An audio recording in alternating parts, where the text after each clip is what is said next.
ઈડરના ફિચોડ ગામે આપઘાત મામલે 24 કલાક બાદ ફરિયાદ નોંધાઈ છે અને વ્યાજખોરી મામલે જાદર પોલીસ મથકે ફરિયાદ નોંધાઈ 9 લોકો વિરુદ્ધ નામજોગ ફરિયાદ નોંધાઈ છે। વ્યાજખોરી સહિત દુષ્પ્રેરણાની કલમો ઉમેરવામાં આવી છે અને વ્યાજખોરોના ત્રાસથી પિતાએ પુત્રને કૂવામાં નાખી પોતે પણ આપઘાત કર્યો છે। છેલ્લા 45 દિવસમાં વ્યાજખોરના પગલે 7ના મોત થયા છે। વડાલીમાં 3 બાળકો સહિત માતા પિતાનું મોત થયું હતું। જાદર પોલીસ સ્ટેશનના પીઆઈ રિંકલ તરાલે ફરિયાદ નોંધી। આગામી દિવસોમાં વ્યાજખોરો સામે કેવા પ્રકારની હવે કાર્યવાહી થશે તે સવાલ ઉઠી રહ્યા છે।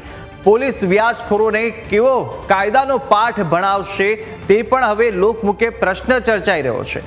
તો કોની સામે ફરિયાદ નોંધાઈ છે તેની પણ વાત કરીશું। જ્યાં પાર્થરાજસિંહ કિરીટસિંહ ઝાલા કે જેઓ ઈડરના રહેવાસી છે તેમની સામે ફરિયાદ થઈ। હરેશ વિનોદભાઈ પટેલ પ્રતાપપુરા ઈડરના રહેવાસી, લાલા ઈશ્વરભાઈ પટેલ ફિચોડ જે ઈડરના રહેવાસી છે, તો સાથે હિતેશ વિઠ્ઠલભાઈ પટેલ કે જેઓ ચોથા આરોપી છે અને કમાલપુર ઈડરના રહેવાસી છે, તો સાથે ફિરોજ અયુબભાઈ મેમણ જેઓ હિંમતનગર ખાતે મેનેજર છે તેમની સામે પણ ફરિયાદ નોંધાઈ છે। જીતેન્દ્રસિંહ પ્રવીણસિંહ કુંપાવત કે જેઓ હાલ ગાંધીનગર ખાતે રહે છે તેમની સામે ફરિયાદ થઈ અને 7મી ફરિયાદ જયંતિ મણાભાઈ પટેલ કે જેઓ ફલાસણ ઈડરના રહેવાસી છે તેમની સામે નોંધાઈ છે અને 8મા આરોપી દિલાવરસિંહ લાલસિંહ રાઠોડ કે ખોડમ ઈડરના તેઓ રહેવાસી છે તેમની સામે તો મૌલિક શિવાભાઈ નાઈ ફિચોડ ઈડર સાબરકાંઠાના તેઓ રહેવાસી છે જેમની સામે પણ ફરિયાદ નોંધી અને વધુ કાર્યવાહી પોલીસ દ્વારા હાથ ધરાઈ છે।